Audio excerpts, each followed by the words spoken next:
I need to recommend Atomic Habits to everyone. This stuff has changed my life. I'm not sure if anyone else has also read it, but like reading it, it's turned me into a different person. I swear, like sometimes I say things like I sound like I'm in like the grind mindset, but it now comes out of a place of self-love, which makes me like, it feels really good. Hi, everyone. Thank you for tuning in. This is a Stigma-Free Zone, a podcast collaboration hosted between Because Mental Health, One Mind, Peace of Mind, and Stress and Calm.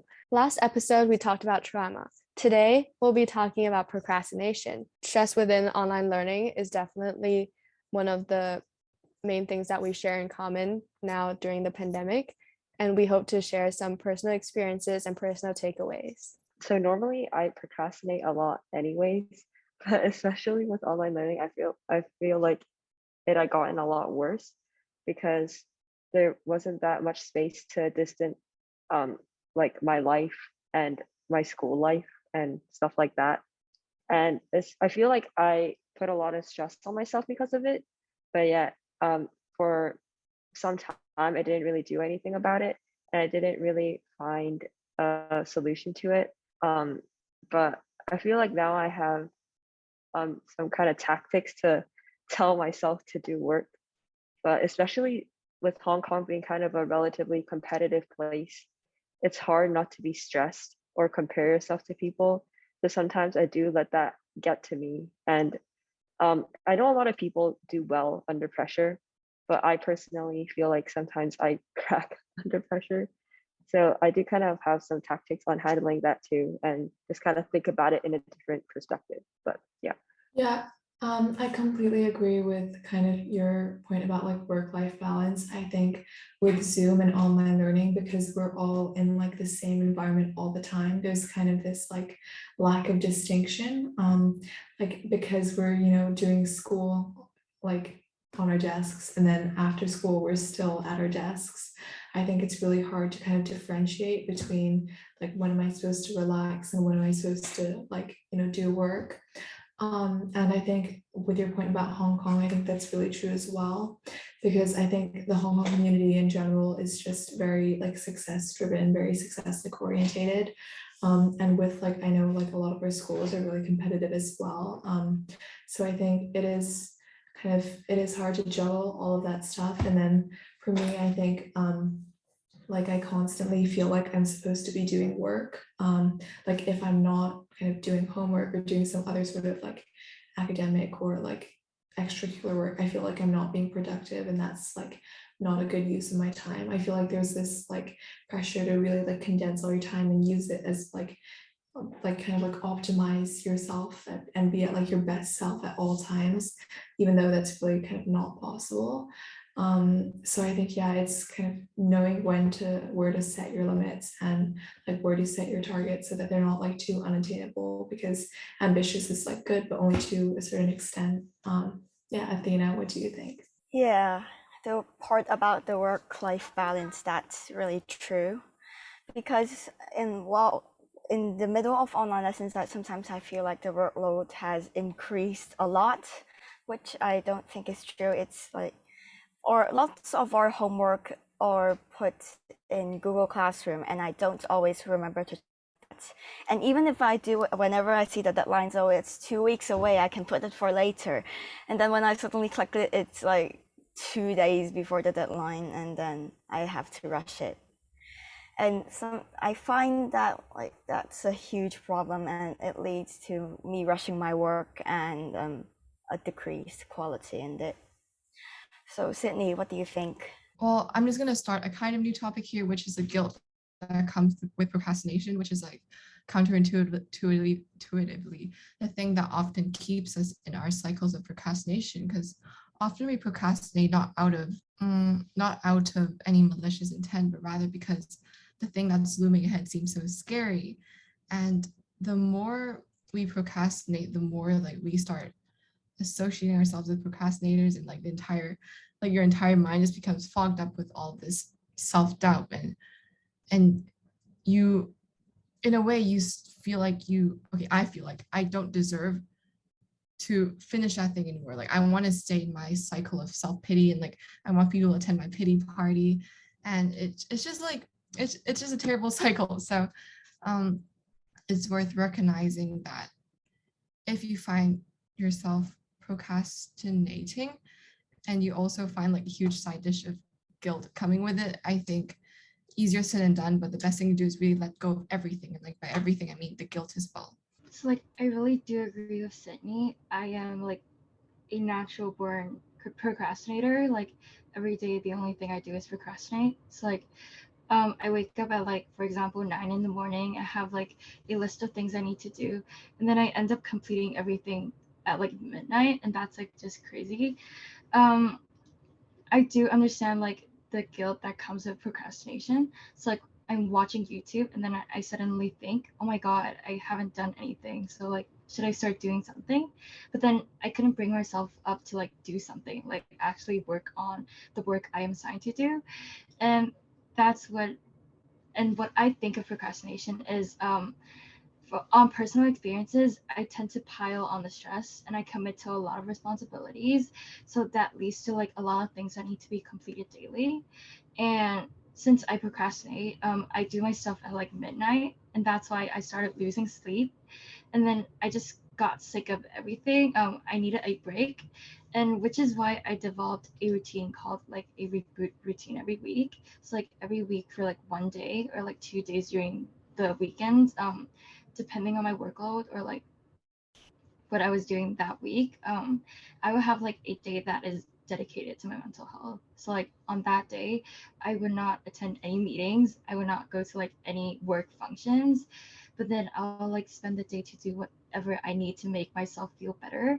For example, I'll like binge watch the Kardashians, for example, or like I'll do something that makes me happy in general and like give myself time to like take a break from everything. And which brings me to my point in where I found out the less stressful you feel, the better work efficiency and like the less chance you procrastinate. And so my advice is to like not put too much weight on your own shoulders and balance out the academics, your extracurriculars, and your well-being. And really prioritize your well-being despite academics maybe being like a major factor in your life, but then your well-being and your mental health is like your priority. You should like put that first and then everything comes behind. I completely agree with all everything everyone has said. I think as high schoolers, procrastination is like a really big problem because like on one hand we have all of our kind of tests and tasks to do, but on the other hand, like all that we're working for kind of seems very like futuristic. It seems very far away because we're working for like university or future jobs, and that all seems a bit like abstract at times. And I think with me personally, it is like I just have to, for me, I have to find like really large blocks of time to do things, and I have to set myself kind of little goals. So, like for example, if I'm doing like a mock test or something like that, that takes like a longer period of time, I kind of have to leave out a chunk of my morning, and I'm going to be like, I'm going to do that during this time. Because I think when I split things into little sections, I don't really get anything done, and then I feel guilty later. I think guilt also is like a huge thing. Like with toxic productivity, I think like that's a kind of term that kind of describes what some of us feel, but kind of setting these like unattainable targets and putting on like this kind of like hustle culture. And which is I'd also like to talk about like the that girl trend. I feel like that's been all over my For You page.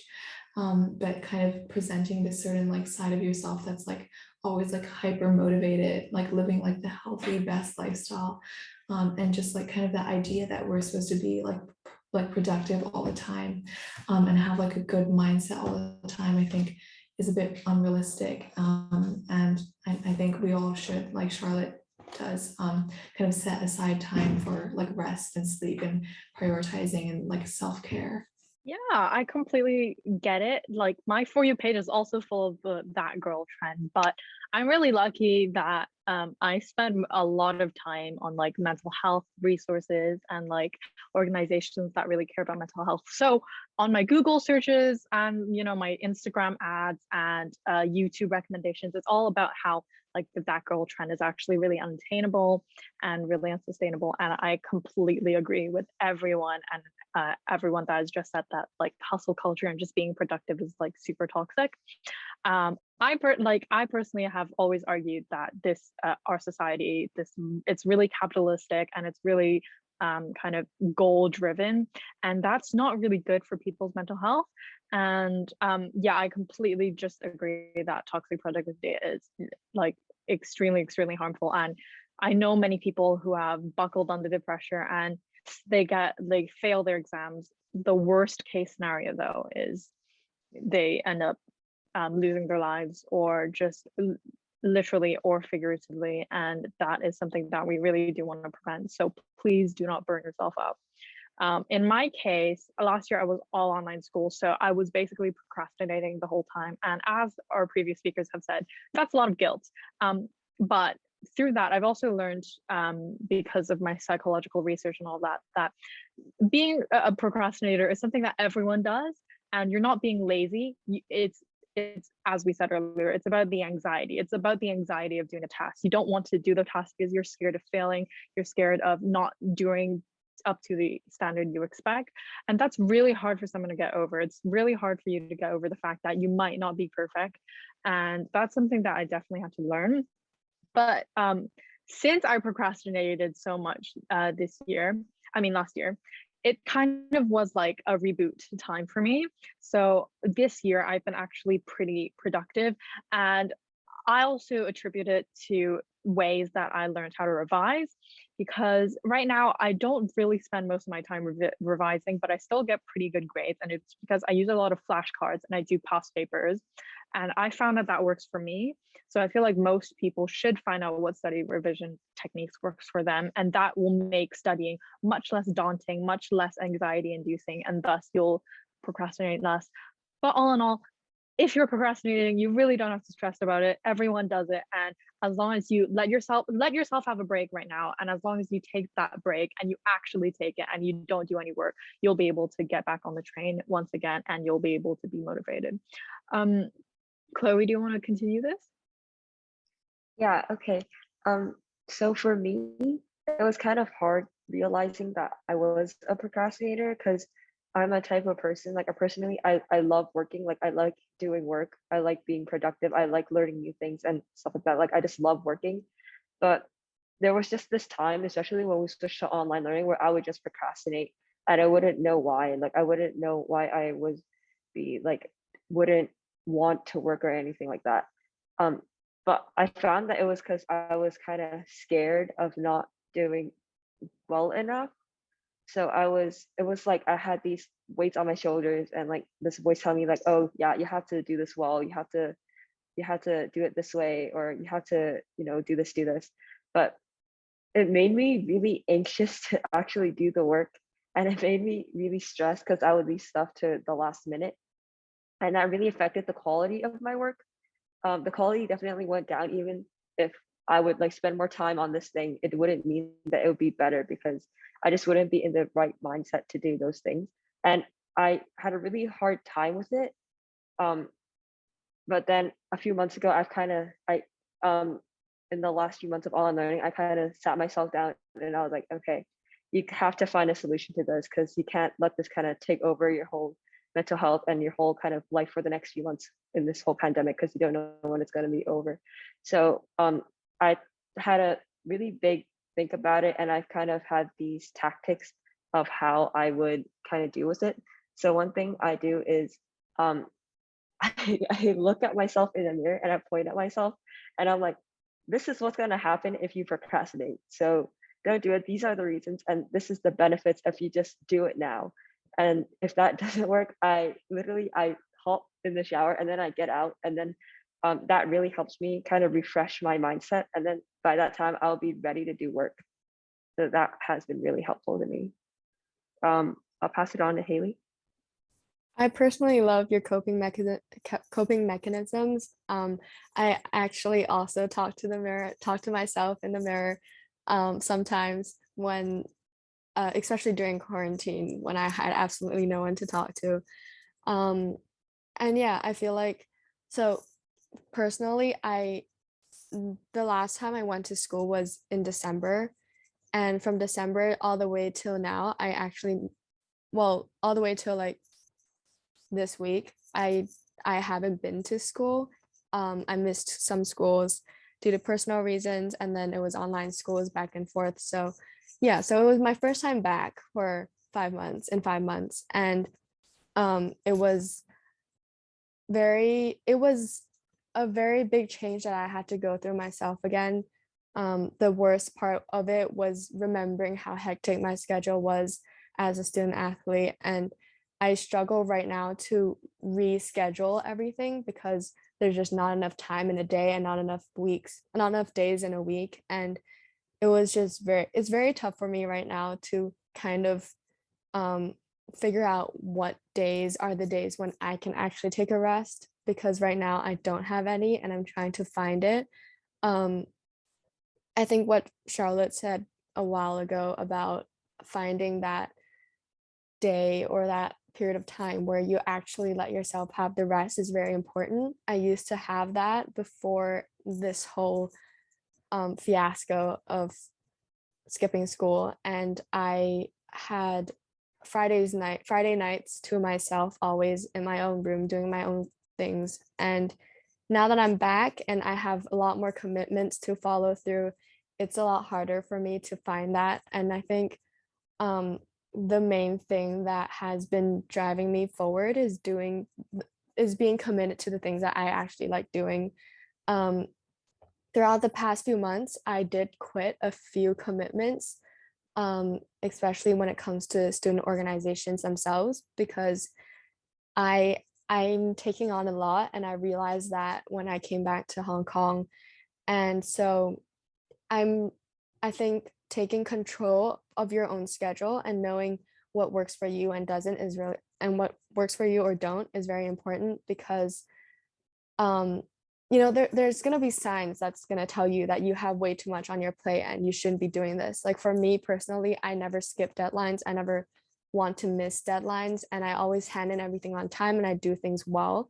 I make sure that it's perfect before I give it out. And so once I suddenly missed a deadline and I completely forgot about it, and that's when I knew that this was my breaking point and this was my burnout point, and I had to turn back and look and assess and reschedule everything. So yeah, that was a very big step for me, to reorganize and readjust, not only my own schedule but also my own mindset, and switching it from a very strict negative mindset into a growth mindset, and really trying to learn from my personal experiences, and yeah, making changes to make sure that procrastination happens a little less.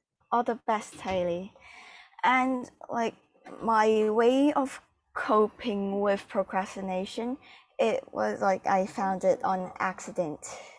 I'm a kind of really easily distracted person because I work on my laptop usually, and there's usually about 100 tabs open at the same time.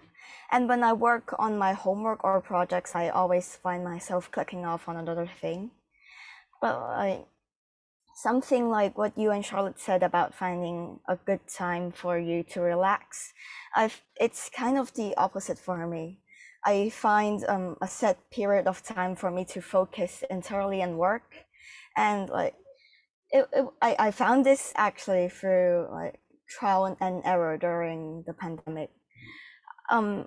I have a lot of like extracurricular classes outside school, and that made me push my other stuff aside sometimes.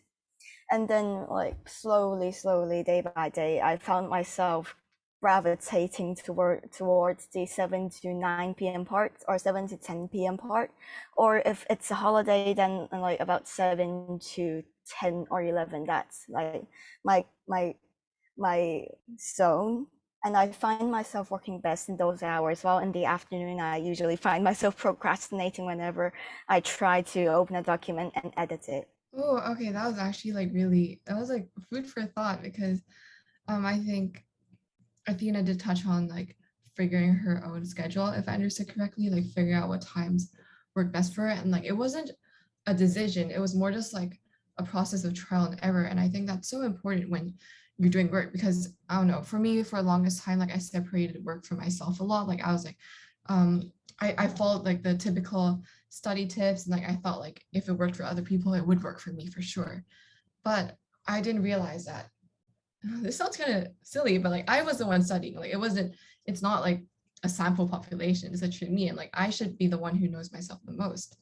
So it's a big long journey figuring out what works best for you. And that includes like the best time you study, the best techniques like Pomodoro timers, and just like, yeah, like take that time. It's worth like take that time to figure out what makes you the most efficient, and also importantly, what makes you feel happy, or maybe not happy, but like at least if like you're doing something meaningful, because that I think is like really important. Okay, I want to talk about another kind of strategy that I use. Basically, for me, what used to happen was I used to procrastinate studying and stuff like that. So when it came to assessments, the night before, I would have a hard time sleeping because I would be worried, like, because I knew I wouldn't do as good as I could have. And of course, stress gets to you and it makes you like not perform the best that you can. So what I suggest doing is just like having 3 deep breaths. Like that sounds really simple, but honestly, it does help a lot. It really helps kind of slow down your heart rate, and it's really good for kind of calming your nerves and kind of getting into that zone. Great. Well, I think that's kind of it for our procrastination episode. I think to all our listeners or viewers, just remember to kind of like take it slow. And remember that, I mean, like Sydney said, life is a big fat journey. But yeah, just kind of take it slow, and remember that there's, you know, a lot ahead. Don't burn out, don't burn yourself out, and don't feel pressure to be productive all the time, because you can see that none of us are productive all the time, and nobody really is. So yeah, we hope you enjoyed the episode, and as always, if you need any help with or support with mental health, look at any one of our social media channels or reach out to professional help. And yeah, thank you guys so much for listening.